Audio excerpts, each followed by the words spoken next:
Chapter 30 Flam Bomb Thank You Mom. An old lady was not what I had in mind. We walked about 3 blocks through crowds of tourists, past shops selling chocolate and moose sausage and little wooden troll souvenirs. You would think anybody descended from Vikings would know better than to create more trolls. As we passed a small grocery store, Mallory grabbed my arm with enough force to leave a bruise. "It's her!" She spat the word like a mouthful of poison. "Who?" Sam asked. "Where?" Mallory pointed to a store called Nitpickers, where tourists were oohing and eyeing over a sidewalk display of locally produced wool yarn. Norway offered something for everyone. "The lady in white," Mallory said. I spotted the one she meant. In the midst of the crowd stood an old woman with rounded shoulders and a hunched back. Her head craned forward like she was trying to get away from her body. Her white knit sweater was so fuzzy it might have been cotton candy, and cocked on her head was a matching floppy hat that made it hard to see her face. Dangling from one arm was a bag stuffed with yarn and knitting needles. I didn't understand what had attracted Mallory's attention.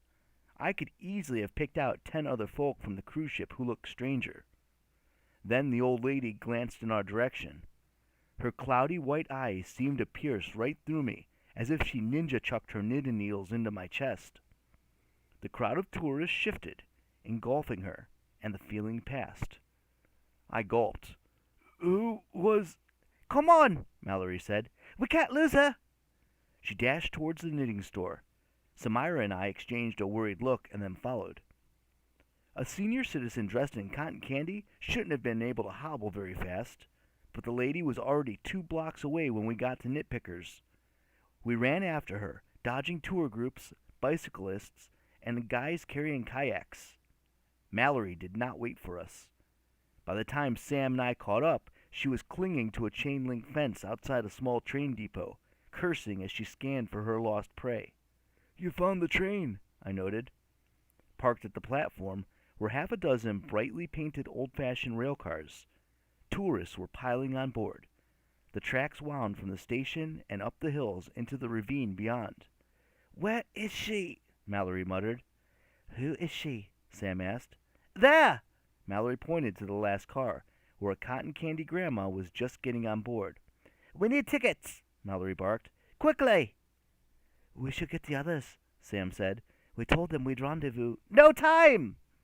Mallory nearly mugged Sam for her Norwegian kroner, currency provided, of course, by the ever-resourceful Alex. With much cursing and hand-waving, Mallory managed to purchase 3 tickets from the station attendant. Then we bolted through the turnstile and made it aboard the last car just as the doors were closing. The cabin was hot, stuffy, and packed with tourists. As the train rattled up the hillside, I felt queasier than I had since, well, the day before, roasting that dragon heart in Alfheim. It didn't help that I would occasionally catch snippets of bird chatter from outside, conversations I could still understand, mostly about where one can find the juiciest worms and bugs. "Okay, Mallory, explain," Sam demanded. "Why are we following this lady?" Mallory slowly made her way up the aisle, checking the faces of the passengers. "She's the woman who got me killed! She's Loki!" Sam almost fell into an old man's lap. "What?" Mallory gave her the quick version of what she told me a few days ago. How she'd set a car bomb, then regretted it, then gotten a visit from an old lady who convinced her to go back and disarm the bomb using a couple of super useful daggers that turned out to be super useless. And then, kaboom! "But Loki?" Sam asked. "Are you sure?" I understood the anxiety in Sam's voice.